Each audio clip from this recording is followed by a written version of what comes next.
미국 텍사스의 한 초등학교에서 총기 난사 사건이 벌어졌습니다. 뉴스 보셨죠? 어린이 19명을 비롯해서 총 21명이 목숨을 잃었습니다. 범인은 18살의 고등학생이었는데요. 18살부터 총기 구입이 허가되어 있는 텍사스의 주법을 따라서 불과 이틀 전에 생일 선물로 소총 2정을 구매했었다고 하네요. 미국이 충격에 빠졌습니다. 빤히 심각한 문제가 있다는 걸 모두가 알고 있음에도 불구하고 총기 규제를 제대로 실현하지 못하는 모습을 보면은 참 답답하죠. 다른 나라 이야기지만 꼭 그렇지만도 않다는 생각이 들어요. 개인의 자유와 공동체 안전 가운데서 어느 하나만을 강조하는 것만큼이나 그 둘을 조화롭게 공존하게 만드는 것 또한 어렵고 힘든 일이라는 걸 새삼 깨닫게 됩니다. 5월 26일 목요일 허지웅쇼 출발합니다. 허지웅쇼 1부 첫 곡으로요. 샤프의 연극이 끝난 후 듣고 왔습니다. 7656님, 요즘 날씨 때문인지 너무 피곤해서 병든 닭 같아요. 비가 온 뒤라 그런지 하늘도 푸르고 기분도 상쾌하네요. 어제 비로 농사 지으는 분들 이 도움이 되셨는지 모르겠네요. 허지웅쇼 들으면서 모두 행복해지세요. 이렇게 보내주셨습니다. 제 마음도 꼭 그렇게 같습니다. 디퓨저 보내드릴게요. 2473님, 웅디, 저 오늘 입사 8년째 되는 날인데요. 사원으로 입사해서 과장까지 그만두고 싶었던 순간도 많았지만 잘 다니고 있습니다. 저 장하죠? 10년 채워서 일주일 특별 휴가랑 포상금 200만 원 받아서 유럽 여행 꼭 갈 거예요. 10년 채우면 일주일 특별 휴가랑 200만 원을 줘요? 요, 좋다. 괜찮다. 꼭 가시길 바라겠습니다. 2년만 채우면 되네요. 너무 고생 많으셨고요. 중간중간 고비도 있으셨을 텐데 원하실 때까지는 무탈하게 일 열심히 하시면서 회사 잘 다니시길 바라겠습니다. 떡볶이 세트 보내드릴게요. 윤정민 님이 웅디 좀 피곤해 보인다고 해주셨는데 피곤한 건 아니고요. 오늘 날씨도 좋은데 날씨 좋은 점은 안 피곤하더라고요. 그런 건 아니고 우리 허지웅쇼와 함께 늘 든든한 버팀목으로 대들보처럼 같이 있어주는 우리 김은종 PD 어머님께서 저 어제 저녁에 좀 고인이 되셨어요. 그래서 이 마음이 뭐 이렇게 썩 좋지 않습니다. 얼굴에 표가 난 모양인데 죄송하고 또 우리 허지웅쇼 사랑해 주시는 모든 분들 김은종 PD 어머니의 명복을 좀 빌어주시면은 너무 감사하겠습니다. 자, 짧은 건 50원, 긴 건 100원이 드는 문자 샵 1035나 무료인 고릴라 또는 허지웅쇼 홈페이지 사연을 남겨주시면요 추첨 통해서 푸짐한 선물 드리고 있고 요즘엔 더 많이 드리고 있죠. 그래요. 광고 듣고 애지중지 뉴스로 이어가겠습니다.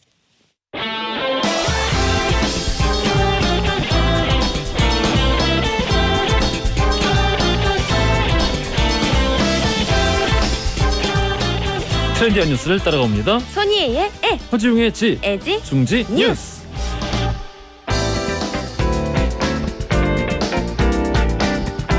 콘텐츠 크리에이터 손희애 씨 나오셨습니다. 안녕하십니까? 안녕하세요. 오늘 시원하죠? 오늘 좀 덜 덥더라고요. 덜 더운 게 아니라 이 정도면 시원한 거죠. 맞아요. 그 아까 또 성함 또 지나가 버렸는데 그 대구 사시는 분도 오늘은 대구도 시원하다고 또 이게 보내주셨습니다. 대구가 시원하다고 하면은 정말 거야. 전국적으로 시원한 거예요. 전국이 시원한 거야. 맞아요. 예, 비가 잠깐 왔는데도 많이 영향을 줬네요. 맞아요. 아침에 하늘 보니까 기분이 좋아지더라고요. 저도 오늘은 양산을 안 썼거든요. 그래요? 임지영님이 웅디 안녕하세요. 바람 많이 부는 목요일이네요. 날씨가 조금 추워서 가디건을 걸치고 있는데 웅디 얼굴 보니까 마음 따뜻해지면서 하나도 안 추워요 해주셨어요. 제가 이런 사람입니다. 얼굴만 보면 안 추워지다니 좀 대단한 능력인데. 얼굴을 보면은 마음이 따뜻해지는. 그 왜 가수들 보면은 요즘 뭐 초능력 하나씩 달고 나오잖아요. 아이돌들. 웅디의 초능력은 얼굴을 보면 따뜻해지는 거. 마음이 따뜻해진다. 몸에 열이 난다. 커피 쿠폰 보내드릴 거예요. 그리고 김성희님께서 네. 어제 우리 태사자 나왔었거든요. 맞아요. 태사자 팬분들에게 도시락 선물 받으셨던데 어떻든가요? 하고 보내주셨는데 너 도시락 선물 못 받았는데? 아니 그 쿠키 받았잖아요. 쿠키? 웅디만 못 받았나 봐. 저도 받았는데요. 내 도시락 어디 갔어? 저 별스타크림 저 자랑했거든요. 조신학교. 인변클럽에서 잘하겠는데 네, 뭉디만 못 받았어. 알겠습니다. 뭐 그런 거지 뭐 인생이 그런 거지. 그렇군요. 아무튼 지금 뭐 어제보다 4도 가량 낮다고 그러니까 네, 이럴 때 건강 관리 잘 하셔야 돼요. 건강 관리 잘 하셔야 되고 오늘 근데 또 이런 날에 오늘 미세먼지도 전혀 없거든요. 맞아요. 창문 다 열고 상쾌하게 환기도 좀 시키고 먼지도 털고 그러면 참 좋을 것 같습니다. 자, 첫 번째 헤드라인부터 들어가 볼게요. 네, 오늘의 첫 번째 소식. 학교 축제가 시작됐다. 3년 만에 들썩임입니다. 대학교 축제가 슬금슬금 시작되고 있어요. 슬금슬금이 아니라 난리 난 것 같은데. 네, 진짜 난리고 특히나 우리 코로나 학번이라고 하잖아요. 아 예. 그러니까 이 코로나 학번들이 학교에 사람이 이렇게 많은 거 처음 봤어요. 라고 하는 반응들이 아주 상당수더라고요. 거기다가 이 코로나 학번들이 지금 뭐 이제 3년째잖아요. 그렇죠. 횟수로는 3년째잖아요. 맞습니다. 그러다 보니까 이게 학교를 거의 뭐 처음 나가보는 사람들도 있다고 하더라고요. 이거를 배울 사람이 없는 거야. 그렇죠. 어디에 뭐가 있고 맞아요. 어떨 때 뭘 해야 되고 이런 거를 가르쳐주는 선배들도 자기들도 몰라. 그러니까 이게 되게 웃긴 놀라운 상황이 시대예요. 됐어요. 네, 놀라운 시대. 그래서 좀 찾아보니까 특이하게 고학번들이 많이 참여한 축제였다고 하더라고요. 예. 네, 가르쳐줄 사람이 있어야 되니까요. 예 예. 네, 코로나19로 멈춰섰던 대학 축제 이제 시작이 됐는데 네. 어제 25일 고려대학교에서도 축제가 진행이 됐었고요. 그리고 수원 경희대학교 국제캠퍼스에서도 축제 이틀째를 맞으면서 부스에 학생들이 아주 바글바글했다고 합니다. 어제 막 비 맞으면서 축제했겠네. 맞아요. 근데 원래 또 학생들이 이럴 때도 더 즐거워하잖아요. 축제날 가면은 비가 와야 돼. 맞아주면서. 그게 진짜 기억에도 오래가고 막 그 공연도 신나게 볼 수 있고. 특히나 싸이씨는 오히려 콘서트에서 일부러 물을 뿌려가면서 콘서트 그렇죠. 하잖아요. 그리고 막 근데 옆에 부스 들어가서 전도 먹고 막걸리 맞아요, 먹고. 맞아요. 비 와야지. 낭만이 장난이 아니었겠네. 그러니까. 그 막 우리 축제에서 막 외치잖아요. 팔찌 팔아요. 막 스티커 구경하세요. 이런 거 축제에서 막 외치잖아요. 그렇군요. 학생들이 처음 들었다고 엄청 신나했다고 하더라고요. 네. 특히나 너튜브에서는 인기 가수들의 대학 축제 공연 영상이 수백만 회를 달리면서 아주 인기가 되고 있는데 특히 좀 전에 얘기했던 가수 싸이 씨의 성균관대 직캠은 조회수 100만 뷰를 이미 넘었습니다. 성대에서 했어요? 네. 저도 우리 영상 봤는데. 김수정님 따님이 거기 다니시는 모양인데 오호. 김수정님께서 코로나 시국에 대학생 2학년이 된 저희 큰딸도 요번에 축제를 해서 싸이도 보고 오랜만에 생동감 느꼈다고 하네요. 이렇게 문자 보내주셨네요. 저 영상 봤거든요. 코로나 이전 같았어요. 아 그래. 정말 와 저런 모습이 다시 보이는구나 보일 수 있구나 좀 짜릿하더라고요. 그렇군요. 네네. 축제가 재밌지. 맞아요. 예. 네, 다 같이 즐기면 정말 짜릿하잖아요. 예. 이번 주가 서울 주요 대학교들의 축제 기간이 몰려있는 슈퍼 위크이기 때문에 각 학교별로 싸이, 에스파, 다이나믹 듀오, 지코, 잔나비 등등 화려한 라인업을 선보이면서 축제를 막 즐길 준비를 다들 막 드릉드릉 하고 있다고 합니다. 아 대학교 축제에도 슈퍼위크란 말을 하는구나. 네.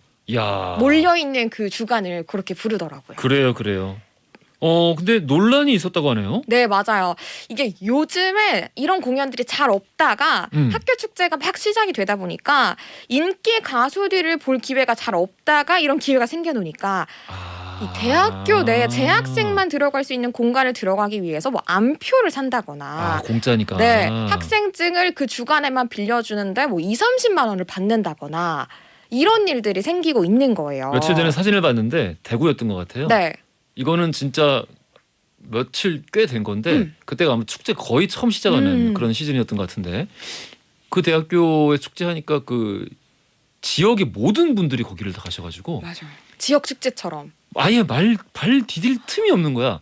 그냥 사람이 많은 정도가 아니라 그냥 어마어마하게 인산인해라는 단어가 이제 나무 실현된 게 위에까지. 이렇게. 요 정말요? 나무 위에까지 올라가가지고 저럴 일인가? 이런 생각이 들긴 들었었거든요. 그래서 이런 저는 기회가 근데 너무 없었다 보니까 막상 그 사진 봤을 때는 이게 단지 대학교만의 축제가 아니라 지역 축제로서 이제 지역에 있는 학교니까 좀 보기 좋다라고 저는 처음에 느꼈었는데 말씀 들어보니까 좀 문제가 있기도 하네요. 그러니까 그 일부 학교에서는 또 재학생만 좀 편하게 볼 수 있도록 존을 또 마련하기도 했어요. 그러니까 이거를 두고 이거는 지역 축제가 돼야지 학생들만을 위한 축제가 되면 안 되는 거 아니냐라는 목소리가 또 있는 반면에 그렇지. 학교 학생들은 그래도 학교 학생들을 위한 축제니까 그러니까 오지 말라는 건 아니지만 이 존을 설정하는 것까지 비난할 일은 아니지 않느냐 이렇게 좀 맞서고 있는 상황이라고 해요. 그래요. 네. 알겠습니다. 자, 우리 다음 헤드라인 들어가 볼게요. 네, 두 번째 소식은 평창국제영화제 다음 달 개막입니다. 네. 2022 평창국제영화제가 다음 달 23일부터 28일 강원도 평창군 대관령면 횡계리에서 열린다고 합니다. 야, 평창국제영화제가 열린다. 네, 그렇습니다. 요즘 영화축제 연이어 열리고 있는데 올해 평창영화제의 슬로건은 위드 시네마입니다. 오. 네, 영화를 통해서 다시 만나는 축제의 시간, 그리고 그 안에서 맞이하는 진정한 쉼에 대한 소망을 담았다고 하고요. 네. 개막장은 엘리 그라페 감독의 작품 올가라고 합니다. 네, 이 작품은 현재 벌어지고 있는 러시아와 우크라이나 전쟁의 실마리가 된 유로 마이단 반정부 시위를 배경으로 한 작품이고요. 2021년 칸 영화제 비평가 주간에 초청돼서 작가 조합상을 받았다고 합니다. 그래요. 여기 굉장히 경쟁 부문은 아닙니다만 네. 굉장히 좋은 거예요. 그렇죠. 위드 시네마. 네. 우리 위드 코로나만 한참 듣다가 위드 시네마 하니까 청량하네요. 좋죠. 예, 너무 좋습니다. 입에 착착 붙어요. 그렇습니다. 28개국에서 네. 88편의 영화가 10개 부분을 통해서 선보이게 된다고 하고 맞습니다. 이런 영화제 지역 주민들이 더 좋아할 수도 있어요. 엄청 좋아하시죠. 네. 그러니까 이걸 위해서 평창 영화제에서는 지역 축제 공간인 어울 마당을 비롯해서 평소에는 감자 저장고로 사용되던 창고, 그리고 주민 시설인 대관령 트레이닝 센터 등을 통해서 영화를 상영한다고 합니다. 감자. 네. 감자전 먹고 싶다. 와, 맛있겠다. 진짜 갑자기 불현듯이 감자전이 떠올랐어요. 와, 맛있겠다. 아. 자, 이외에 즐길 게 좀 있나요? 네, 있습니다. 영화제 기간 다양한 부대 행사와 전시도 진행을 한다고 해요. 평창 곳곳에서는 야외 상영인 캠핑 시네마가 열리고요. 네. 영화제 공간을 걸으면서 임무를 수행하는, 그러니까 미션 석세스 할 수 있는 산책 이벤트 피프 워크도 진행이 된다고 하고 또 많은 영화인들, 많은 가수들이 참여하셔가지고 피프 스테이지 공연도 펼쳐진다고 합니다. 그렇군요. 오랜만에 영화제 가서 이렇게 영화로 위로받는 시간들 맞아요. 즐길 수 있게 되지 않을까 싶어서 좋고 이런 지역 영화제들 한동안 다 취소되고 그랬죠. 우리 저기 비접촉으로 온라인으로 이제 상영하고 이런 경우들이 많았었는데 이제는 좀 다 열릴 것 같아요. 그렇죠? 맞아요. 기대가 됩니다. 예, 기대가 됩니다. 언젠가 또 가봐야 될 것 같아요. 아, 재밌겠다. 부산도 가보고. 알겠습니다. 많은 분들이 선정답 보내주고 계시는데요. 오늘 문제에 좀 함정이 있어가지고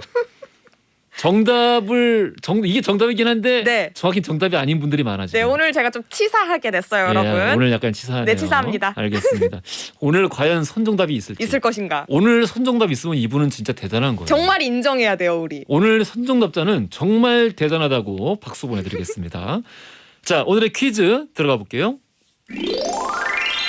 네, 평창국제영화제 올해의 슬로건 이것 시네마입니다. 무엇일까요? 1번 위드, 2번 러브, 3번 썸머. 야, 치사하다. 위드 시네마가 답이 아니라 그냥 위드야. 제가 요즘에 너무 쉽게 됐기 때문에 한 번쯤. 알겠습니다.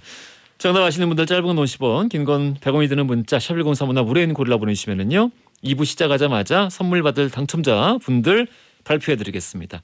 자, 오늘도 고생 많으셨어요. 감사합니다.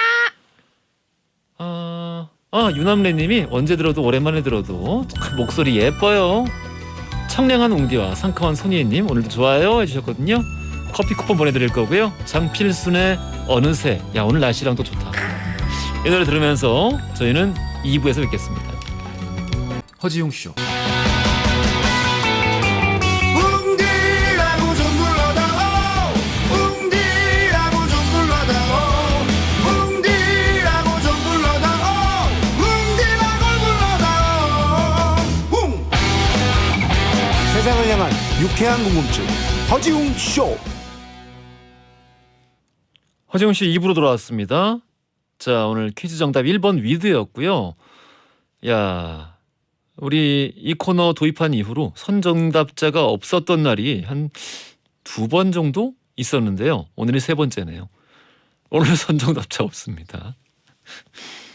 선물을 조금이라도 더 드리려고 하고 있는 건데 이 원성은 희애 씨에게 하시면 되겠습니다. 자, 일반 정답자 선정아님 1번 위드 함정이 있었네요. 그리고 선정아님 이외에 5770님, 황유경님, 3600님, 1937님 축하드립니다. 커피 쿠폰 보내드리겠습니다. 자, 오늘 히스토리 월드로 함께하는 날이죠. 오늘은 역사 속의 현판에 대한 이야기들 살펴보겠는데요. 어떤 얘기가 되어 있을지 언뜻 감은 안 오는데 서둘러 두 분 만나보겠습니다. 광고 듣고 썬킹 교수 박강일 작가 바로 만나볼게요.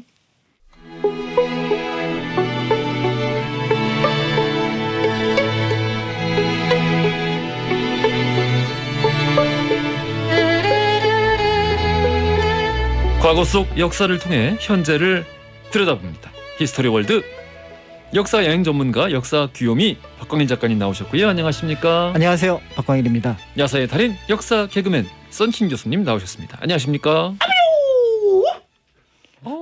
역사계의 이소룡 썬킴입니다. 정말 아니 오늘 이소룡이 등장하니까 중간에 자꾸 소리 지르면은 엔지니어분들 힘듭니다. 그래서 제가 약간 떨어져서 얘기했어요. 거짓말하지 마. 정확한 레벨을 맞췄어요. 알겠습니다. 송정은님께서 꺄 목요일이네요. 지금 침 맞고 있어서 아픈데 그래도 히스토리 월드는 포기 못해요. 이렇게 또 보내주셨거든요. 우리 박광일 작가님도 침 맞으셨다고. 네. 오십견이 와서 좀 50견이 늦게 왔네요. 아니 50대 중반에 오셨네. 3년 전에는 오른쪽에 왔었다가 예. 이제 이게 왼쪽으로 또 바꿔서 오더라고요. 그거 근데 그냥 이렇게 아픈 거 아니에요? 그 쑤시고 아픈 거. 쑤시고 아프고 뻐근하고 막. 그렇죠. 예. 근데 그거를 왜 50견이라 부르는 거야? 50대 때 주로 온다고 하는 건데 그렇죠. 우리 박 40대도 작가님도 그냥 오는데? 운명이다 생각하고 받아들이세요 그냥. 네, 그래서 편하게 받아들이고 침 맞고 있습니다. 그렇군요. 우리 송정은님 타월 세트 보내드릴 거고요. 양원영님께서 이분 큰 거예요. 저는 점심 식사를 포기하고 역사 공부하러 왔어요. 이야. 아니 근데 선물을 읽어주시면 어떡해요. 아니 햄버거 세트. 점심을 드셔야지. 그러니까 늦게라도 드시라는 거잖아요. 그러니까 그렇죠? 네. 우리 양원영님께 오늘 방송 들으시고 바로 식사하시라고 햄버거 세트 보내드리겠습니다. 사실 뭐 조선시대에는 점심 안 드셨거든요. 하루 두 아침하고 끼만. 저녁만 먹었으니까. 그쵸, 하루 두 끼만 먹었죠. 네, 그리고 또 역사 공부다 생각을 하고 조금 늦게 드셔도 될 것 같습니다. 우리가 그 산업혁명 이후에 세 끼를 먹기 시작했지. 그렇죠. 사실 그 전에는 두 끼가 다들 그냥 정상적인 거였다고. 그 얘기를 듣고 제가 예전에 그거를 공부하면서 책에서 읽고 나서 그래서 우리 조상님들이 이렇게 고봉밥을 드셨구나. 우리나라 사람들 옛날 조상님들 보면은 밥을 엄청 많이 드시잖아요. 네. 쌀밥이 막 그냥 엄청 이렇게 올라가 있는데 하루 두 끼니까 그렇게 드셨구나. 그런 생각이 들더라고요. 당시 이제 서양 선교사들이 우리나라에 조선에 와가지고 예. 그 대접을 받을 때 어. 처음에 그 경악을 했던 것이 식사량 사이즈에 정말 경악을 했다고 하죠. 사진도 있어요 그거요. 그렇죠. 그러니까 나 당황한 사진 모습. 보고 놀랐어. 너무 많이 드셔가지고. 알겠습니다. 지금 국립고궁박물관에서요 궁중현판 특별전이 열리고 있어요. 국립고궁박물관 어디 있어? 경복궁 입구에 있습니다. 진짜. 네, 왼쪽에. 이렇게 무식하길래 네. 몰랐네. 저 사직 터널에서 내려오면은 바로 있는 거구나. 경복궁 그러니까. 들어가자마자 왼쪽에 보면 있어요. 이렇게. 이런 네, 있군요. 한때 국립중앙박물관이기도 했고요. 그러니까요. 네, 그래서 이제 거기에서 보면은 고궁과 관련된 궁궐과 관련된 여러 전시를 하고 있는데 예. 이제 상설 전시는 기본적으로 되어 있는데 이거는 이제 특별전이니까 특별 전시실이 따로 있습니다. 그러면 현판만 있는 거예요. 여기 하면은? 현판에 대한 내용들을 전체는 못 다루고요. 예. 지금 여기서 보관하고 있는 현판에 대한 내용을 이제 전시를 하고 해설을 하고 있다라고 보시면 될 겁니다. 아까 우리 성킹 교수님이 처음에 이소룡 포효 소리로 시작에 포문을 여셨는데 사실 현판 하면은 저도 제일 먼저 떠오르는 이미지가 영화 정무문에서 이소룡이 진진이죠. 영화 속에서 진진이 그 일본 도장의 현판을 부서뜨리는. 그 일본에서 동아병부라고 해가지고 그러니까 동양의 동아시아의 그냥 병든 아저씨. 네. 그 원래 그는 일본 애들이 만든 것이 일본이 만든 게 아니라 영국이 만들어서 중국에 준 거예요. 왜냐면은 반성하라고. 자기들은 동양의 서양이라고 생각하니까. 그러니까. 예. 근데 그 영화에서는 이제 일본 유도 도장에서 예. 동아병부라는 이 현판을 그 곽원갑이하는 그렇지. 그 이제 도장의 정무문 도장에 보낸 거죠. 예. 그걸 이소룡이 딱 들고 와가지고 아유 박살내고 그렇지. 너 유도 그 대장 나오라고 예. 현판 그 종이를 구겨가지고 매기죠. 각원갑 도장의 진진이 이소룡이 연기하는 진진이 현판을 부수는 장면. 요거 많은 분들이 아직도 기억에 많이 남으셨을 것 같은데. 네, 오늘 현판 얘기 듣다가 뭔가 부수고 싶어지면 어떻게 하죠? 그런 내용이 있겠네요. 있어요? 있겠지만 참아주시길 바랍니다. 아니. 모든 것들이 문화재니까요. 네. 잡혀가요. 정문문은 정말 그 현판이 2번 부서져요. 그 동화병부라는 거 박살내고 아 참 그때 묘가수가 정말 아름다웠어요. 그 진진 여자친구로 나오는 그 영화 속 모든 게 좋아. 알아요. 그리고 또 첫 장면 보면은 거기 상하이에 보면 황포공원이라고 있거든요. 예. 그 당시 영국 이제 조차지였는데 거기에 이런 현판이 붙어 있어요. 개와 중국인은 출입 금지. 그거 초반 아니라 중반인데? 아 그러니까 약간 초반과 중반에 걸쳐 있어요. 그거를 이소룡이 아뮤 날아가서 또 박살내버려. 그렇지. 그렇죠. 네. 그 장면도 참 여러 개로 패러디했어요. 개와 중국인은 출입금지 그 장면. 아, 네. 유명한 장면입니다. 자, 오늘 현판 이야기 본격적으로 들어가 볼 텐데 네. 주제만 듣고 현판 얘기 뭐 재밌겠어? 이렇게 생각하시는 분들 아유. 네. 오산입니다. 우리 코너 현판 얘기를 가지고도 자. 얼마나 재밌게 할 수 있는지. 가장 지루할 거라고 생각하는 소재 한번 던져보세요. 그거로도 저희가 개그 프로 만들 수 있어요. 그래요. 개그 프로가 아니라 역사 역사 프로입니다. 딴 데로 보내야 돼. 아니, 그러니까 사실은 저희가 이제 저는 역사 파트고 이제 예. 성킴 교수님은 이제 개그 파트를 맡기 개그 때문에 파트. 네, 그렇게 말씀을 하셨죠. 알겠습니다. 자, 우리 역사 속 현판 이야기 본격적으로 들어가 보겠습니다. 네, 궁궐 이제 현판전을 하고 있는데요. 거기에서는 이제 그 보관하고 있는 편액에 대한 내용들을 하고 있지만 실제로 이제 우리가 궁궐에 답사를 가게 되면은 모든 편액들을 한 번씩은 다 보게 되고 거기에 대한 의미들을 생각을 하게 됩니다. 그런 의미에서 볼 때 이제 약간 궁금증이 생기는 것이 몇 가지가 있는데요. 이제 그 중에 하나가 바로 뭐냐면 이제 가끔 초등학생들이 와서 싸웁니다. 광화문 앞에서. 광화문 앞에서 싸워요? 네, 진지하게는 아니고 약간 이게 투닥투닥하는 방식인데 야야야야. 네, 얘기를 하는 거죠. 야, 여기가 내가 와봤어 예전에 하면서 저 봐봐 경복궁이라고 적혀 있잖아. 아니 그거는 한자 기억을 안 시키신 부모님 탓해야지 이거요. 근데 요즘 아이들이 한자를 모르니까 예. 광화문을 보고 그러니까. 경복궁이라고 읽는 거예요. 순간적으로 최근에 경복궁으로 바꿨나? 그 생각을 그렇죠, 했었어. 그렇죠. 그러니까 실제로 창덕궁에도 도나문이라고 적혀 있는데 창덕궁이라고 생각을 하는 꼬맹이들이 좀 있습니다. 근데 뭐 저는 개인적으로 한자 교육 안 시켜도 된다고 생각합니다. 덕수궁 앞에서도 대한문 보고 덕수궁이라고 하는 애들도 있을 거예요. 그러니까요. 예. 그래서 이제 이 그 궁궐에 있는 편액을 보시면 아시겠지만 사실은 경복궁에는 경복궁이라는 글자는 없고요. 네. 또 창덕궁에도 창덕궁이라는 글자는 없습니다. 네, 그러니까 네. 당대에는 그 궁궐을 어떻게 불렀는지 다 다르게 알고 있기 불렀으니까. 때문에 그렇지만 오히려 이제 그 문이 갖고 있는 의미에 대해서는 이제 여러 가지 생각들을 하게 됐는데 네. 흥미로운 부분들은 앞에서 잠깐 말씀드렸던 것처럼 경복궁의 광화문, 창덕궁의 도나문, 창경궁의 홍화문 하는 식으로 가운데 화자가 들어가 있어요. 네. 이 화자는 백성들을 교화시킨다라는 뜻입니다. 그러니까 이게 처음부터 그렇게 지어졌던 거는 아닌데요. 이제 그 궁궐의 모든 형님은 경복궁이 되거든요. 경복궁이 1395년에 만들어졌고 그 다음에 이제 창덕궁이 한 10여 년 뒤에 만들어지게 되고 모든 문의 형이 그렇구나. 네, 모든 궁궐의 형이 경복궁이니까 이제 경복궁의 사례를 따르게 되는 거죠. 그런데 이제 처음에 경복궁의 이름은 그냥 남문 또는 오문이었습니다. 오문? 예, 오자는 이제 자축, 인묘, 진사, 오에 오니까 이걸 자를 북쪽으로 기준으로 해서 삥 돌리면 오가 남쪽이 되거든요. 그래서? 네, 그래서 실제로 자금성의 정문 이름은 지금도 오문이에요. 오문입니다. 그렇구나. 천안문이 아니에요. 천안문은 이제 황성의 문인 거고 예. 궁궐의 문은 오문이 되는 거거든요. 그러니까 이제 우리도 예전에 이제 그 중국의 건축물의 법식을 따라서 보니까 거기에 설계도에 뭐라고 적혀 있냐면 오문 이렇게 적혀 있었던 거죠. 그래서 그 설계대로 처음에는 이름을 붙였었는데 세종대왕이 야, 문 이름이 남문이 뭐냐 남문이. 저 남문을 남문이라고 이름을 짓는 건 너무 촌스럽지 않니? 굉장히 옳은 말씀이십니다. 그렇죠. 남문인데 굳이 거기다 왜 남문이라고 또 이름을 붙여. 그러니까. 그래서 이제 이름을 다시 지어서 올리라고 얘기를 합니다. 집단전 학사들한테. 사우스게이트. 네, 그래서 그 이름을 이제 막 고민을 하죠. 그런데 예전에 이제 정치라고 하는 거는 지금하고 다르게 일종의 백성들을 교화시키는 하나의 방법이라고 봤습니다. 그래서 임금의 덕이 비처럼 뻗어나가니 그래서 거기에서 백성들을 교화시킨다 해서 광화라는 글자를 딴 거죠. 이게 유교의 근본적인 어떤 그 철학 아닙니까? 그렇습니다. 무식하고 불쌍한 백성들에게 그거를 천명을 받아서 왕이 통치하면서 그들에게 어떻게 보면 올바른 생활을 이끌어 나가도록 하는 것. 불편해. 네, 문제 이게 이제 정리의 이념이니까요. 그래도 이제 거기에 충실하려고 했던 사람들은 이제 왕도 정치라고 하고 그것보다 좀 강한 정치를 하려고 하는 사람을 이제 패도 정치라고 하니까 맞습니다. 이제 그런 어떤 내력들을 가지고 광화문이 딱 지어지니까 마치 이제 돌림자 형제들이 돌림자를 쓰듯이 도남은 홍화문 흥화문 이게 경희궁은 이제 흥화문이 되거든요. 좋은 질문 들어왔어 지금. 네. 이사오님께서 현판 한자들은 왜 오른쪽에서 왼쪽으로 쓰나요?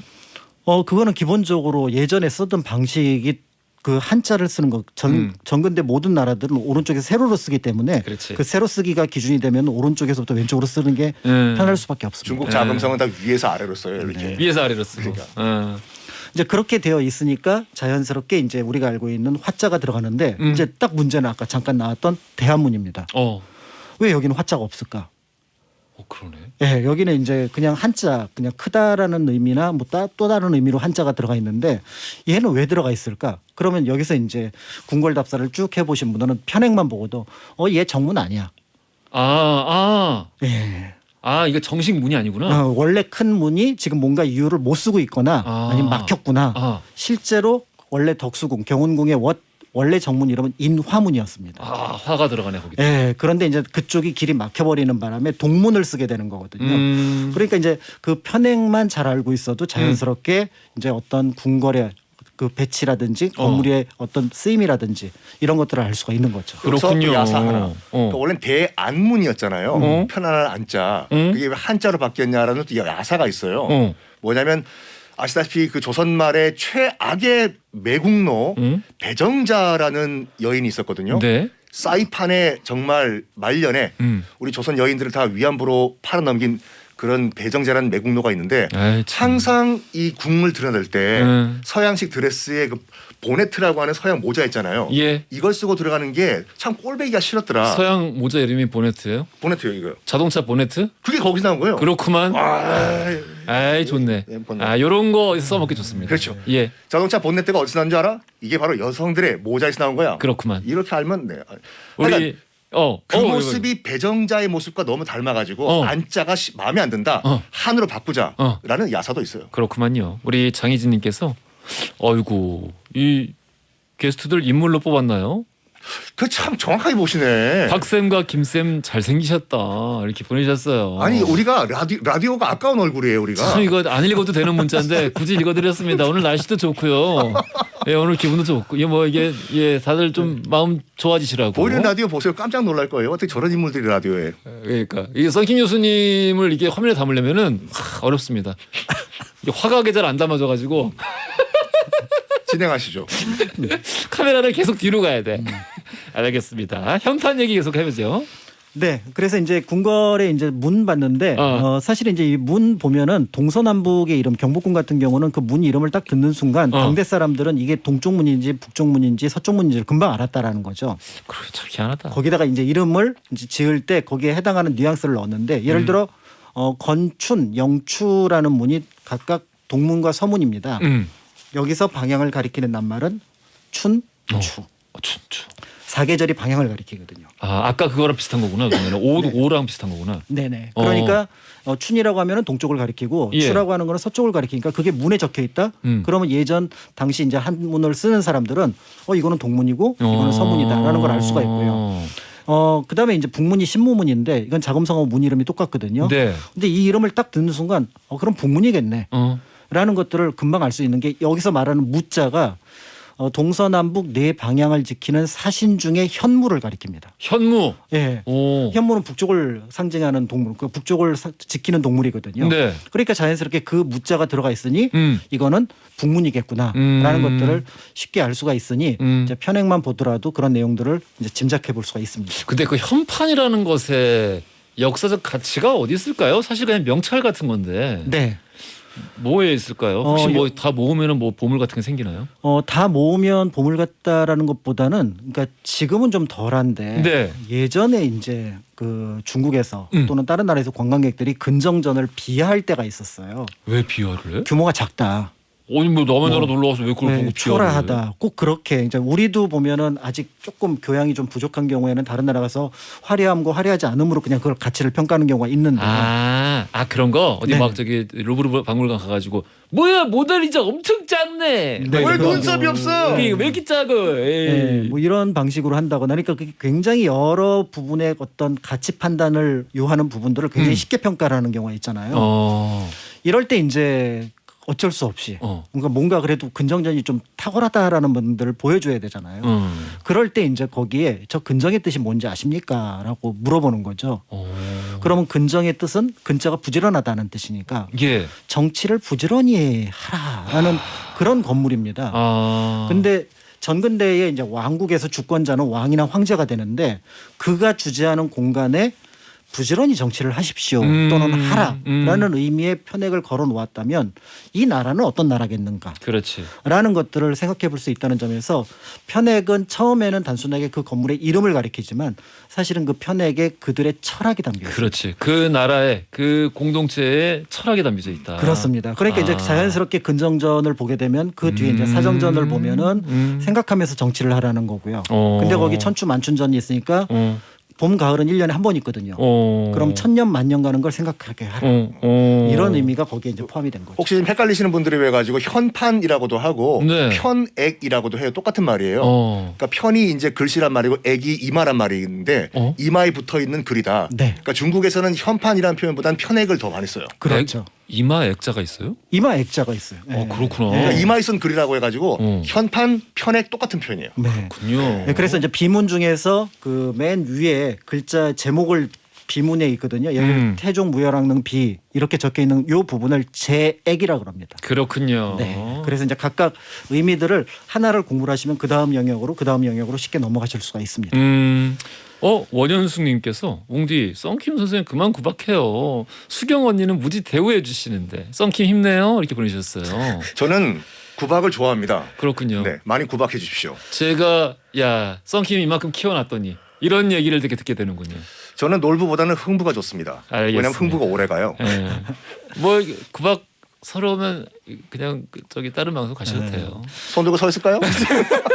그다음에 이제 그 편액이 이제 갖는 또 하나 의미가 어쨌든 그 글자를 오랫동안 몇십 년, 몇백 년 보관을 해야 되는 거니까 당대의 명필한테 요청을 합니다.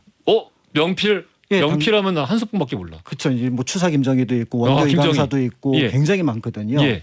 그런데 이제 이 명필이 있는데 그 서원들의 편액을 예를 들어 이제 국가에서 내려주는 걸 이제 사액서원이라고 그러잖아요. 근데 이제 태계 이황을 모신 서원이 이제 도산서원이 되는데 거기도 이제 처음에 이 편액을 내려줍니다. 그런데 이제 그 당대 이제 명필 한 명을 불렀죠. 근데 명필 한 명을 불렀는데 아까 어떤 분이 얘기하셨던 것처럼 이제 오른쪽에서부터 왼쪽으로 써야 되는데 우리 이상우님이. 네, 근데 이 경우에는 임금이 이제 선조가 이걸 내려주는데 네. 여기에 대해서 우리 오늘은 왼쪽부터 쓰자. 내가 뒤에서부터 불러줄게. 유교 문화에서 그런 게 가능한가요? 아니, 그런 그 얘기가 전해지고 있어요. 왕이 그래서, 하자고 하면 하는 건가? 네. 그러니까 왜 그렇게 하나 그랬는데 처음 글자가 원, 그다음에 서. 그러면 서원이란 얘기네요. 그다음에 산. 그다음에 맨 글자가 끝에 글자가 도. 그냥 거꾸로 쓴 거네. 예. 이거 완전 그거네. 럭꾸꺼. 그러니까요. 근데 왜 이렇게 썼냐면 예. 지금은 우리가 알고 있는 한석봉이 굉장히 유명한데 이 불려온 인물이 한석봉이에요. 그래요. 한석봉이에요. 네, 불려온 인물이 한석봉인데 예. 그때는 퇴계 유황의 이름이 너무 높으니까 처음부터 도산서원 쓰면 너무나 당연하게 이건 퇴계를 위한 서원이라는 걸 알고 글씨를 제대로 못 쓸 거라고 생각하는 거예요. 하하. 그래서 뒤에서부터 차근차근 글자를 쓰도록 해서 약간 이제 이게 전해지는 이야기라서 역사적인 어떤 고증은 어렵지만 도자가 조금 흔들렸다. 마지막에 알고. 네. 그래서 지금도 도산서원에 가면은 석봉이 쓴 그 편액이 붙어 있습니다. 원서선까지 썼을 때는 네. 제대로. 혹시 뭐 마지막 글자가 도는 아니겠지? 네, 이렇게 뭐 떡을 이런 썰듯이 생각이었는데. 떡을 썰듯이 이렇게 어머니가 떡을 썰 때 옆에서 글씨를 쓰셨던 그런 느낌으로 썼을 텐데. 근데 마지막이 도래. 네. 그럼 도산? 네. 그러니까 이제 도산서원 가면은 도산서원의 어떤 규모나 이런 거를 보는 것도 있지만 여기에 석봉 한호의 글씨를 볼 수 있다. 이런 느낌도 좋지 않을까. 알겠습니다. 자, 우리 오늘 역사 속 현판에 대한 이야기 살펴보고 있고요. 나머지 재밌는 이야기들 3부에서 나눠서 해보겠습니다. 자, 여기서 돌발 퀴즈 드릴게요. 국립고궁박물관에 보관된 현판 가운데서 가장 오래된 것은 의열사기 현판으로 이 현판은 조선시대 추사 김정희 선생과 함께 가장 유명했던 서예가 한호 선생이 쓴 건데요. 오늘 어렵다. 한호 선생의 호는 과연 무엇일까요? 보기 드리겠습니다. 1번 다산, 2번 삼봉, 3번 석봉. 힌트. 바위가 방귀를 꼈어요. 석봉. 아, 예의를 좀 지키라고 바위야. 진짜 나가요. 뭐. 여기서 나가요. 점심 시간에 좀 약간 그 즐거운 방송 해야 돼요. 방송의 수준을. 근데 저는 약간 감동적이었어요. 저렇게 할 수도 있구나. 석. 이 방송을 오래 하니까 이제 취향이 약간 변하는 것 같습니다. 전화하시는 분들 짧은 건 50원, 긴 건 100원이 드는 문자 샵1035나 무료인 골라 보내시면 추첨 통해 선물 보내드리겠습니다. 이분 좋죠. 마빈 게이의 You All I Need to Get By 들으면서 3부로 가겠습니다. 허지용 쇼.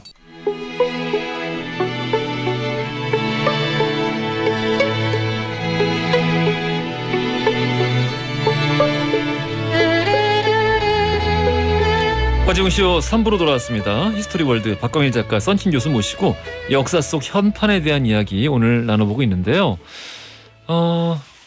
4288님께서 야 이런 힌트라니. 통영 가는 길인데요. 차 안에서 가족들끼리 다 웃었어요. 누가 꼈어 하면서 한마디씩 하네요. 이렇게 보내주셨는데. 제가 또 가족 그 화목의 또 아이콘이잖아요, 제가요. 그렇군요. 이 정도 수준으로 그러면 계속 맞춰볼까요, 우리? 근데 저는 이 대가에 저는 그냥 계속 관람객으로 남겠습니다. 많은 분들이 떠나가실 것 같은데 네. 우리 서청취자분들이. 네. 참고로 이제 통영 가시면 세병관이라고 있습니다. 예. 이 세병도 편액을 보시면 굉장히 큰 의미를 갖고 있는데 병장기를 씻는다는 뜻이에요. 통영에. 예. 네, 가장 우리나라 큰 진난관과 더불어 가장 큰 건물인데 이 병장기를 씻는다. 앞으로 더 이상 전쟁은 없었으면 좋겠다. 그 새병관은 위에까지 평상 위에까지 올라갈 수 있거든요. 예. 낮잠 진짜 잘해요 거기. 낮잠을 자기 위해 거기까지 가야 되나요? 아니 그 낮잠 주무시는 분들 많아요 거기서. 예, 네. 뭐 한산도도 괜찮습니다. 나는 24시간 아무 때나 머리만 대면 바로 잠자는데. 알겠습니다. 9218님이 현판 주제로 이렇게 많은 이야기를 할 수 있다는 게 놀라워요. 보내주시기도 했고요. 자, 알겠습니다. 오늘 현판 이야기 또 어디까지 가볼지. 썬킴 교수님 차례인데 네. 제 생각에 서양 쪽은 현판이 보통 잘 없으니까 일본도 의외로 현판이 잘 없어요. 걔들은 아까도 얘기했지만 동양의 서양이니까 그렇죠. 동양 속의 서양. 그리고 중국에 원래 물론 뭐 그 현판은 중국이 먼저 시작했다라고 중국인들이 얘기를 하는데 네. 지금 현재 중국에 가서 뭐 자금성이든 어디든 뭐 공묘든 현재 볼 수 있는 현판 대부분은 다 새로 만든 거죠. 새로 만든 거예요. 예. 왜냐하면 대부분 다 문화 대혁명 때 박살이 났거든요. 기존의 모든 오래된 것들 다 잘못된 것이다. 그렇죠. 다 때려 부쉈죠. 가장 가슴 아픈 게 저기 곡부 그 자금 저기 산동반도의 그 공자님의 그 고향이죠. 거기 있는 공묘에 그 대성문이라고 해가지고 무려 1300년 된 돌로 만든 현판이 있었어요. 네. 대성문이라고. 이거를 홍위병들이 달려와가지고 3일 동안 깨부숩니다. 안 깨지니까. 빡빡 1300년 동안 버틴 그 대성문이라는 공묘 공자묘에 있는 돌로 된 현판 3일째 두들겨 패더니 결국엔 부석을. 그렇구만요. 그 관심 있는 분들은 문화대혁명 플러스 거기에 이제 어차피 연계된 거니까 대약진 운동부터 문화대혁명까지 여기 한번 보시면은 제 생각에 아마 인류사의 가장 뭐 압도적으로 1위인 거의 그 역사적 자해가 아닌가 그렇죠. 생각이 들 정도로 중국의 큰 어떤 실수이자 상처이자 되게 이상한 해괴한 일이었으니까 한번 살펴보면 좋으실 것 같고. 자, 그러면 중국 얘기 해보겠네요. 맞습니다. 뭐 문화대혁명 잠깐만 더 얘기하면 그 당시 편액들이 홍위병의 그 문화대혁명 때 살아남은 편액들이 있어요. 뭐냐? 당자가 들어간 거. 공산당 할 때 당. 아니면은 모택동. 어록. 그러니까 어록은 당연히 손 못 대고. 모택동 이름에 한자가 들어간 현판 같은 거 있지 않았을까? 그렇죠. 특히 당자가 들어간 거는 이건 우리 당과 관련된 것이다라고 해서 손을 안 댔어요. 그것만 살아남았어. 지금 자금성 얘기가 아까 좀 전에 나왔는데 자금성에 있는 현판이야말로 정말 이리 바뀌고 저리 바뀌고 정말 질곡의 역사가 많았어요. 일단은 원래 자금성은 그 영락제 명나라 때 만든 성이지 않습니까? 네. 그러니까 다 뭐 태화전, 뭐 천안문 등등등은 한자로 적혀 있었겠죠. 그 편액들이요. 근데 이 도르건과 소현세자와 이 여진족 청나라가 우르르 오삼계가 또 사내가 문 열어져가지고 무혈 입성한 다음에 자금성에 들어와가지고 제일 처음에 한 게 뭐냐면 저 현판들 다 떼고 한자와 만주어로 병기해라. 아 병기하라고. 두 개를 다 동시에 써라. 그래 특히 이제 천안문 있잖아요. 예. 천안문은 아예 떼버리고 만주어로 천안문이라고 붙여버렸어요. 뭐 근데 뭐 자기들 천하니까. 그러니까 이게 문제라기보다 중국인들이 이렇게 생각하거든요. 지금 예. 현재는 천안문에 원래 천안문이 붙어있던 자리 지금 광화문이 있던 자리에 네. 아예 떼버리고 만주어로 된 거를 예. 중국 그 중화인민공화국 오성홍기 중국 국장을 딱 박아놨을걸요. 뭐 지금은 이제 굉장히 익숙한 풍경 아닌가요? 그렇죠. 거기에 대해서 뭐라고 얘기했냐면 아니 이 건물은 물론 명나라 때 만들어지고 청나라 건물이었지만 지금 소유주는 중화인민공화국이기 때문에 우리 마음대로 해도 된다. 이거예요. 예. 그 안에 있는 그 이제 그 현판 이제 편액 같은 경우에도 역사적 의미가 있는 것은 만주어 한자 병기를 놔두고 대부분 다 한자로 다 바꿔라. 바꾼 상태인데 이 청나라가 드디어 건국이 됐습니다. 네. 건국이 된 다음에 강희제, 옹정제, 걸륭제가 보통 3스타 그 청나라의 하이라이트라고 얘기하지 않습니까? 리즈 시절. 리즈 시절이죠. 강희제가 뭘 했냐면 일단 이 한족의 이 뭐라고 할까 이제 흔적을 좀 지우자라고 해서 제일 처음에 딱 대놓고 하진 않아요. 그런데 그런 거 보면은 참 신기한 것 같아. 이렇게 공부하면서도 아니 자기들이 다스리는 백성의 절반 이상이 한족인데 한족의 자치를 지우자고 하는 게 이게 반발을 아니, 그게 받을 수밖에 없잖아요. 만약에 그 원나라 같은 경우에는 자기네 문자로 다 바꿨을걸요. 네. 근데 이 여진족 같은 경우에는 만한전석이라고 한족 음식과 여진족 음식을 세트로 나오는 것 같이 융화 정책을 펼쳤어요. 그러니까 두 개 병기하는 거지. 좀 조화롭게 하면 좋을 것 같다는 생각이 들어요. 자 이거 잘 봐요. 강희제가 제일 처음 뭘 했냐면 자 비행기 타고 우리 청두라고 봅시다. 성도 사천성의 캐피탈 유비의 묘가 있는데 유비의 묘가 있어. 비행기 타고 청도공항에 내렸어요. 그러면 무후사라고 제갈공명을 모신 사당이 있습니다. 어허. 무후사는 한소열 능이라고 해서 유비의 묘도 거기에 있어요. 거기에 딱 정문에 있는 편액이 뭐냐면 이게 명량천고라는 글씨가 있어요. 그러니까 명석한 황제와 양심 있는 신하들이 천년 만년 서로 손잡고 통치하자. 명량천고인데 뜻이 좋네. 진짜. 근데 명자를 가만히 보면은 이게 원래 명자는 파자를 해보면 날일자와 달월자잖아요. 그렇죠. 그렇죠. 예, 쉬운 글자지. 그게 쉬운 글자예요. 명자를 가만 보면 앞에 날일자가 있어야 되는데 눈목자가 있어요. 이렇게요. 아 거기에만. 그것만. 그거. 강희제가 이걸 재건했거든요. 잠깐 그 누르사를 누르면 혹시 유비가 나타나나요? 뿅 뽐뽐뽐뽐 뽀라뽐뽐. 그 국회의사는 다 같이. 예. 야 영화를 너무 많이 봤어. 아니 그런 건 아니야? 이거 왜 그러냐면 예. 어차피 명나라를 멸망시키고 청나라를 세웠잖아요. 명자가 보기 싫었던 거야 이게. 아 그래서 다 지워버리긴 그렇고 라이 저기 명자 맨 앞에 있는 날 일자 지워버리고 눈 목자 넣어라 해. 근데 사람들이 뭐라고 했을 거잖아요. 아니 그렇죠. 저걸 왜 마음대로 글자를 만드시냐고. 너희들이 이해 못한다 해. 이 현명한 눈을 가지고 해안을 가지고 백성들을 잘 통치하자라는 의미에서 내가 저거 글자 바꿨다 해. 이렇게 얘기를 했었어요. 그런 다음에 이제 이제 그것도 말은 되는데? 말 돼요. 예. 명분이 되잖아요. 실제로 우리나라에서도 그 청대 그 명자들은 전부 다 눈목자가 들어가 있습니다. 아 그래요. 그래서 뭐 그 덕수궁의 준명당 같은 경우도 가서 보면은 야, 진짜 어렵다. 보통은 그냥 지나가는데 예. 가만히 보면은 왜 저게 눈목자지라고 생각하시고 그런가 보다 하고 넘어가는 분들도 꽤 있어요. 그러면은 청나라에서 자기 나라는 물론이거니와 조선에서 쓰는 그 명자까지 관리를 한 거네요. 일정 부분 영향을 끼쳤다고 봐요. 대박이다. 아마 알아서 했을 거예요, 그걸요. 아이고. 우리 강희제 황제께서 명자를 가이드를 줬겠지. 그러니까 가이드를 줬겠죠. 예. 자, 이제 자금성 리모델링 작업에 들어갑니다. 네. 이제 여진족들이 제일 처음에 이제 뭘 하냐면 강희제가요. 물론 뭐 리즈 시절을 시작을 한 황제지만 자식들 관리를 자식 농상을 잘 못 지었어요.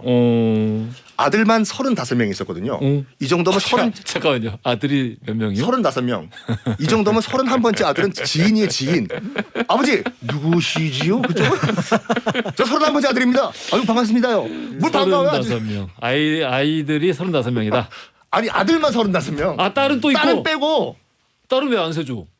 딸은 몇 명인지 카운티가 안 됐어요. 더 많어? 그러니까 황제를 이 위를 받을 수 있는 아들만 정실부인 후궁 다 포함해가지고 35명이었어. 어이구. 그러니까 원래는 연잉이라고 해서 첫째 장자를 이제 황태자로 딱 임명을 했어요. 이 강희제가. 근데 이 황태자가 아빠를 자꾸 이제 뭐라고 할까 감시하기 시작하는 거예요. 나를 진짜로 다음 황제로 만들까? 자기 사람 보내가지고 야 아빠한테 가가지고 감시 좀 해봐. 혹시라도 폐세자 이런 거 양녕대군 이거 하나 감시하라고. 이걸 아빠가 봤네.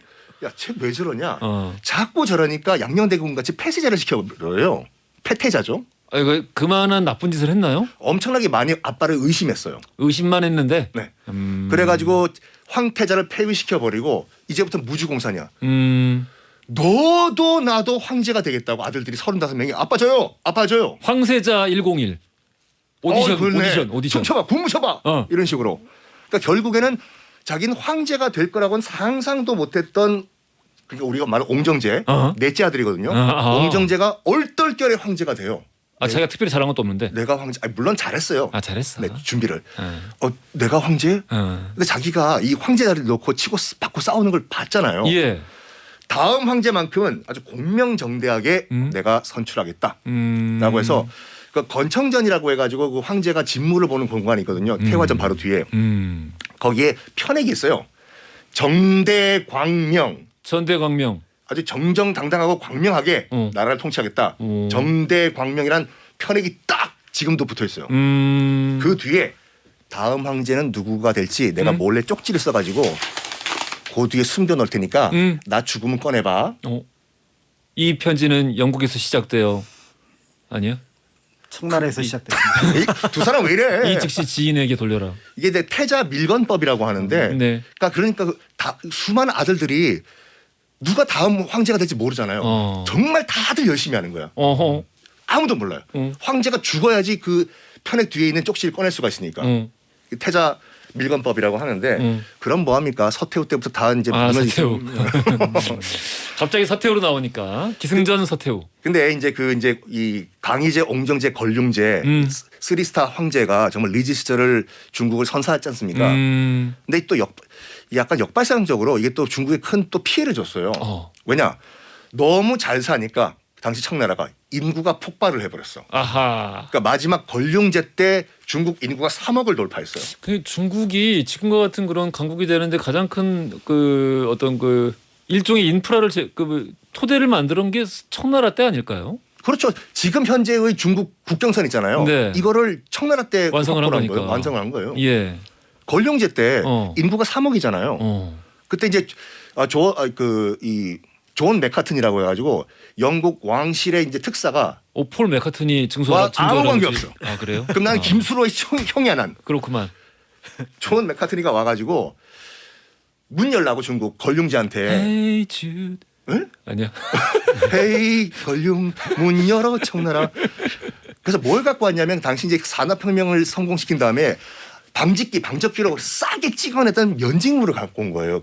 아이고 좋지. 이게 뭐가 좋아요? 아니 그래 처음 보는 거니까 어쨌든. 그러니까 그냥 처음부터 그냥 비단이 더 좋았어. 그러니까 싹 가격으로 밀어붙이려고. 그러니까 존 맥카트니와 영국 특사들은 뭐라고 했냐면 황제폐하 면직물 영국산 메이드 인 UK 퀄리티 좋죠. 이게요 5달러 4달러만 주십시오 4달러. 근데 걸륭제가 뭐라고 했냐면 3달러. 야 우리 청나라에서 찍어내는 면직물 얼마냐? 1달러입니다. 왜냐? 그때도 쌌어. 산업혁명을 이뤄낸 방적기로 찍어내는 것보다 사람 수로. 3억 명이 간의 순공으로 찍어내는 걸 못 따라가는 거예요. 그러니까 이게 이 법칙이 지금도 여전히 적용이 되고 있다라는 거 놀라운 일 아닙니까? 그렇죠. 기계의 힘으로 만들어낸 생산성보다 그냥 인구수로 밀어붙이면은 그 생산성 능가할 수 있다. 그러니까 어쨌든 역설적으로 이제 잘 먹고 잘 사니까 3억이 넘었어요. 이제 슬슬 먹을 게 없어졌네. 그렇겠지. 그렇지. 그래서 이 걸륭제 말기부터 밀란이 일어나요. 먹을 걸 달라. 그래서 우리가 알고 있는 백년교도의 난, 천리교도의 난 여러 가지 난이 일어나는데 예. 걸륭제의 아들이 이제 가경제예요. 가경제. 그렇죠. 가경제 때 진짜 이 백년교도의 난, 천리교도의 난이 엄청나게 일어나요. 진짜 피곤했겠다. 그렇죠. 예. 그래가지고 폭도들이 중국 역사상 처음으로 자금성 안에 쳐들어 들어와요. 황제 잡아라. 70명이다 하는 얘기도 있고 200명이다 라는 얘기도 있는데 어쨌든 자금성 안에 처음으로 폭도들이 치고 들어옵니다. 가경제 황제 어딨어? 짜이날 어디야? 어딨어? 어. 근데 마침 그때 가경제는 우리가 열하일기로 유명한 피서산장에 약간 피크닉 가게에 있었던 상태였거든요. 마침 황제가 없었던 거예요. 아하. 당황했죠. 아. 이 폭도들은 반란군들은 황제가 없다. 황제가 없어. 황제가 피서산장 갔어. 황제가 있는 것도 확인을 안 하고 그런 큰 일을 저질렀군요. 그때 뭐 핸드폰이 있었던 것도 아니고 뭐 GPS가 있었던 건 아니고 어쨌든 황제는 없어요. 200명의 지금 반란군은 들어왔어 자금성 안에. 예. 당시 자금성 안에 누가 있었냐면 나중에 가경제 다음에 이제 황제가 되는 아들내미 그 도광제가 있었거든요. 태조서 지금 반란군이 200명이 들어왔습니다. 맞서 싸우자. 해가지고 총과 화살이 난무해요. 그 안에서 시가전이 벌어진 거예요. 그때 물론 다 200명은 다 체포되고 처형됐어요. 한 발의 화살이 그때 이 도광제 그때 태자고 나 다음 황제가 되는 도광제가 어디냐면 융종문이라는 문 위에서 활을 쏘아서 응선하고 있었어요. 이런 건 뭐 믿을 수가 있어야지 뭐. 거기서 그렇게 주장을 해요. 뭐 저한테 그러지 마시고. 오케이. 그래가지고 저기 도광제 나중에 황제가 되는 태자가 있다. 태자를 향해서 쏘라. 쐈는데 하나가 이 화살 하나가 그 융종문이라고 써 있는 편에게 똥 박힌 거예요. 아, 내가 오늘 주제랑 부응하는 얘기가 언제 나오는지 계속 기다리고 있었는데 지금이요. 현판에 화살이 맞았구나. 현판에 화살 딱 꽂혔어. 야, 이것 때문에 준비했구나. 아니 그 꽂혔는 이유를 얘기해야 될까? 오케이. 그래가지고 이제 반란이 진압된 다음에 이제 가경제가 돌아왔어요. 야, 저기 현판에 꽂힌 저 화살 뽑지 마라. 여기 있네. 이게 만고 대대 우리 후손들이 교훈을 삼아가지고 반성을 해야 된다. 뭘 반성해? 네? 뭘 반성해? 준비를 잘하자. 준비를 평소에 잘하자. 그러니까 지금도 자금성 여러분 투어 가시면은 조금 약간 뭐라고 할까 역사의 좀그 조예가 깊으신 가이드를 따라가시면은 그 가이드가 얘기해 줄 거예요. 여러분 뚜뚜뚜뚜뚜뚜 저기 현판 융종문이라고 보이죠? 저기 꽂혀 있는 저기 화살 저거 하나 저것이 가경제 때 반란군이 쳐들어와가지고 쏜 화살이 꽂혀 있는 건데 교훈 삼아서 아직 뽑지 않은 겁니다. 그냥 아빠 돌아왔을 때 자랑하려고 뽑지 말라고 한 거 아닐까요? 새로운 역사 그 이론 하나 쓰시네요. 그랬을 것 같은데요. 지금 근데 사진 보고 있는데 화살 같지 않은데요? 뭐 가까이서 보면 화살같이 보여요. 그래 왜 보이고 봐봐. 부러진 부분이죠. 네. 화살 맞네. 화살이 부러진. 그래. 네. 오케이. 알겠습니다. 그리고 또 중국 얘기는 중국 역사 얘기는 일단 의심부터 하게 되는. 나도 이게 병이야. 의심돌이 진짜. 요거는 이건 또 재밌어요. 임칙서 아시죠? 예. 응. 거기 아편 다 태워버린 그러니까. 그 흠차 대신 예.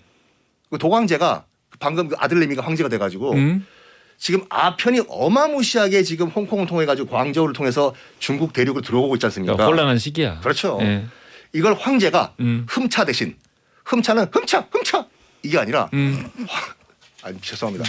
황제의 직접 명령서를 들고 가는 대신이라고 해서 흠차 대신인데 그렇지. 임칙서 네가 지금 광동에 바로 내려가가지고 영국 상인들이 갖고 왔던 아편을 다 태워버려. 네 배야. 해서 내려가서 다 태워요 진짜. 영국 상인들은 가만히 있겠나? 쟤 뭔데 저러냐 임칙서.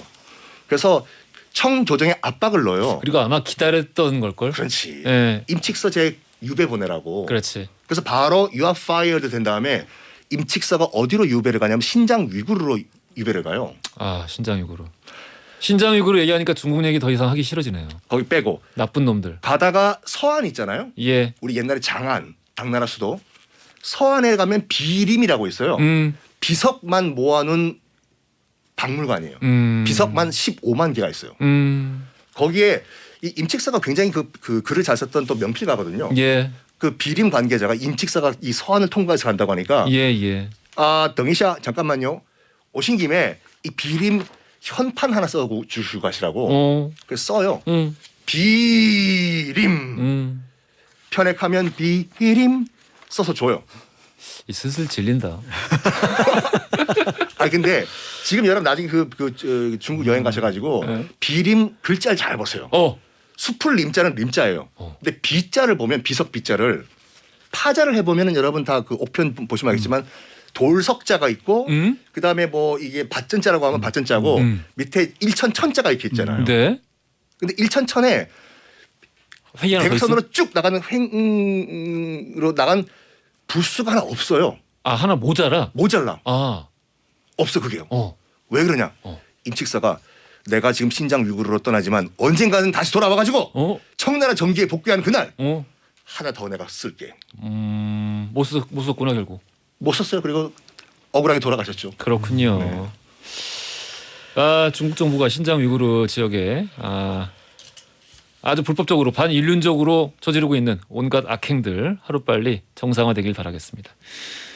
서보경님께서 글자체를 보면 성격까지 알 수 있다던데 갑자기 썬킹 교수님 필체가 너무 궁금해지네요.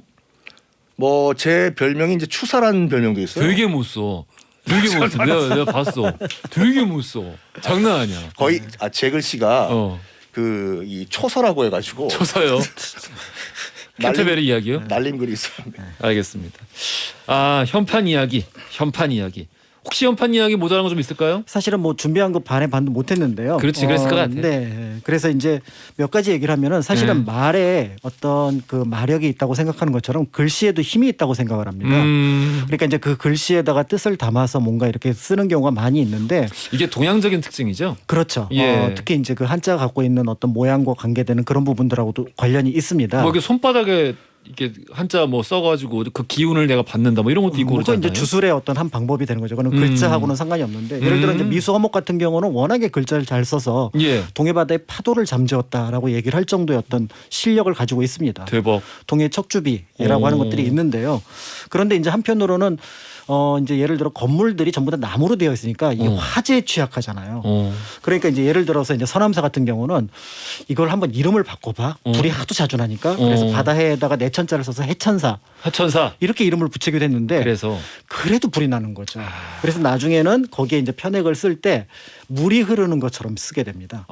그래서 실제로 글자 자체를 네, 글자 자체가 물이 흐르는 것처럼 이렇게 쓰는 경우가 있어서 실제로 천은사가 가서 보면은 그냥 우리가 읽는 그 천은사인데 보면은 글자가 그렇게 물이 쭉 내려오는 느낌이에요. 그러다 보니까 이 글자에다가 뭔가 힘을 넣어서 넣기도 하고 때에 따라서는 보통은 이제 편액을 가로로 쓰는데 이 세로로 쓰면 뭔가 막는다는 뜻이 되죠. 그래서 대표적으로 이제 불기운을 막는다고 해서 동서남북 도성에 있는 문 중에 숭례문 같은 경우는 세로로 써놨습니다. 근데 불이 나가지고 그래도 불이 난 거죠. 그러니까 이제 그런 면에서 이제 편액에는 상당한 어떤 의미가 갖고 있고. 근데 아까 그래서 물로 흐르는 필체로 바꾸고 나서 불이 안 났나요? 덜 났다라는 덜 났다고? 소문이 있습니다. 소문이군요. 어쨌든 막으려고 하는 의도가 있었고요. 그다음에 어쨌든 당대의 어떤 명필에게 이제 보통 이런 걸 맡기거나 또 때에 따라서는 그것을 어떤 권력자에게 맡겨서 그 자신을 보호하려고 하는 경우가 있는데 가끔은 권력자가 등장을 해서 편액을 쓰는 경우도 많습니다. 현대사에 이제 대표적인 게 이제 박정희 대통령이 썼던 것들인데요. 광화문에 이제 지금은 논란이 되고 있는 한글 현판, 그다음에 이제 그 송상현을 기리는 송공단이라는 사당, 예. 그다음에 이제 숙정문, 그다음에 화석정, 그러니까 율곡 이이가 공부했던 곳이라고 하죠. 그다음에 이제 충무공 이순신을 기리는 일학사 이런 곳들이 지금도 이제 그 박정희 대통령이 쓴 편액들이 남아 있는데 여기에 대해서 어떤 평가를 할지 조금 이제 고민스러운 부분들이 있는 거죠. 어떤 평가? 그러니까 나중에 시대가 좀 흐르고 나서 네, 시대가 흐르고 나서 봐야 될 것도 있고요. 또 때에 따라서는 그 편액을 그대로 둘 것인가라는 부분도 하긴 지금도 왕왕 그런 얘기들 있죠. 네.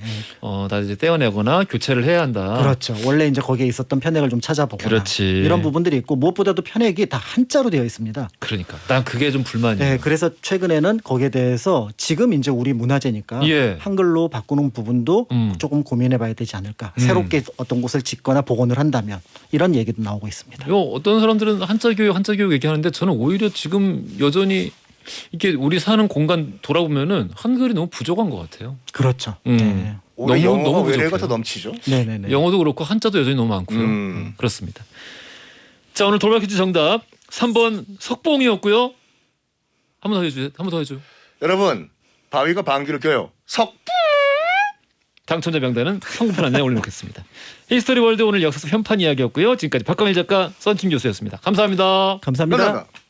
허지용 쇼.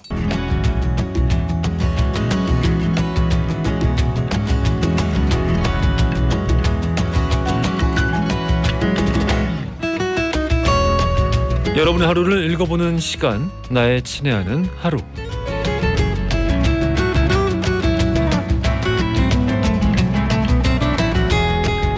자, 지금 이 시간 어디서 뭘 하고 계십니까?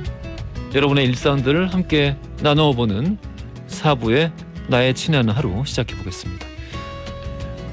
수비나님, 웅디, 저 예전에 웅디에게 취업을 못하고 있다고 문자 보낸 적이 있는데요. 그때 웅디가 위로를 해줬는데 그 다음날 면접 본 회사에서 연락이 왔습니다. 오늘이 출근 사흘째예요. 회사 직원분들에게 허지웅 씨 홍보했습니다. 웅디 감사드려요. 아이고, 너무 축하드립니다. 얼마나 기뻤을까요? 그 면접을, 그 사연에 제 이제 기억이 나는 것 같은데, 면접을 봤다까지는 기억이 나는데 그 이후에 제 연락이 간 것 같네요. 결과가 좋아서 참 다행입니다. 홍보해 주셔서 감사하고 늘 함께 해주시고 회사에서도 사람들하고 모나지 않게 잘 또 어우러서 지내실 수 있길 바랄게요. 주변에 제가 요즘에 그 회사에서 조금 문제를 겪는 친구들이 몇 명 있다 보니까 다른 것보다 회사에서 인간관계로 힘든 건 참 소모적인 일이구나. 다들 좀 편하게 살았으면 좋겠다 그런 생각 요즘 좀 많이 하다 보니까 그런 말씀도 함께 드리게 되네요. 떡볶이 세트 보내드리겠습니다. 직원 친구분들하고 같이 나눠 드세요. 9756님, 옹디의 세종 터미널에서 일하고 있는 매표소에 누나들이 있는데요. 지금 허지웅 쇼를 듣고 있습니다. 사람들 대하는 일이라 많이 힘들어하거든요. 옹디가 힘내라고 한 말씀 해주세요. 정말 좋아할 겁니다.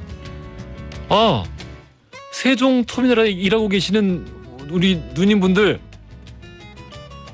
지금 허지웅 쇼 듣고 계시다고. 너무 감사드리고 힘내세요.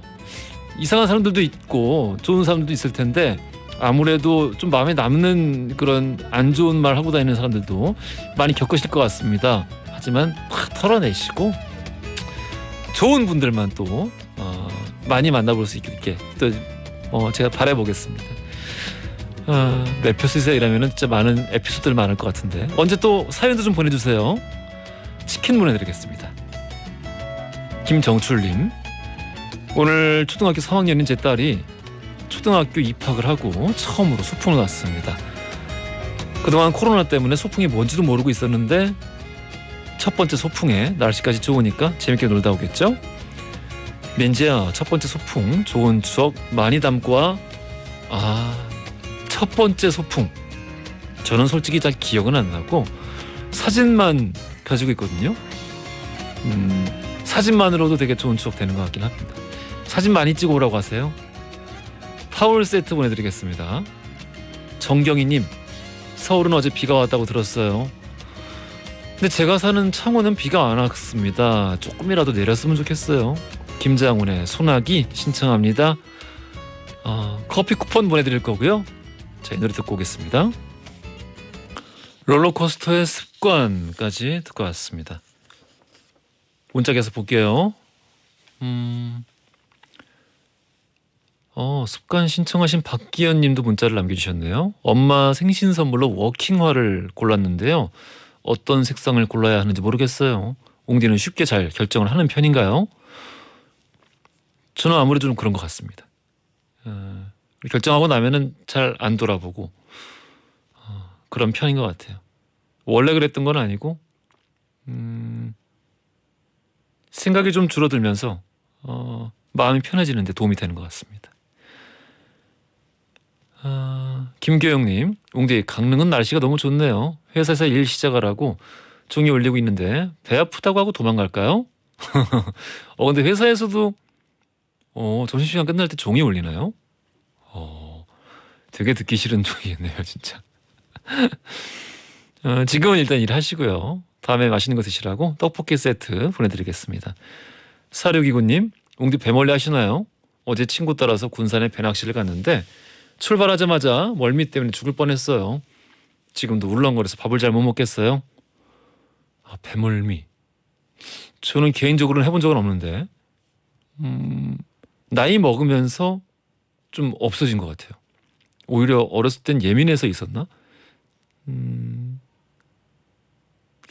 친구 따라 군산에 배낚시 갔다 오실 것 같으면은 나이가 적진 않으신 것 같은데 배멀미가 아직 있으시면은 그냥 계속 있으실 것 같아요. 그거 요즘 멀미에 좋은 약 없나? 찾아보시면 좀 있을 것 같습니다. 저 어렸을 때는 막 어디 귀 밑에 붙이는 거 뭐 그런 거 있었는데 그 이후로는 제가 멀미를 안 하다 보니까 뭐가 좋은지 모르겠네요. 커피 쿠폰 보내드리겠습니다. 9218님, 동생이 요즘 살이 빠지고 얼굴이 안 좋아요. 왜 그래 했더니 남편이 좀 많이 아프다고 입원을 했다고 하네요. 고기랑 과일 좀 보내줘야 될 것 같아요. 힘들지만 웃어라 동생아. 곧 좋은 소식 있을 거야. 자우림의 하하하송 신청합니다. 우리 동생에게 따뜻한 말 전해주신 9218님께 햄버거 세트 보내드릴 거고요. 방금 신청해주신 자우림의 하하송 그리고 최지연님이 신청해주신 박혜경의 레몬트리까지 두 곡 듣고 오겠습니다.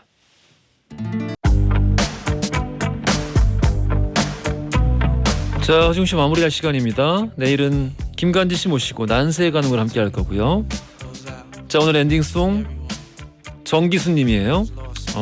퍼프데디의 I've been missing you 신청해 주셨습니다. 커피 쿠폰 보내드릴 거고요. 이 노래 들으시면서 내일 낮 12시 5분에 저는 다시 찾아뵙겠습니다. 지금까지 허지웅이었습니다. Life ain't always what it seemed to be. Words can't express what you mean to me. Even though you're gone, we still a team. Through your family.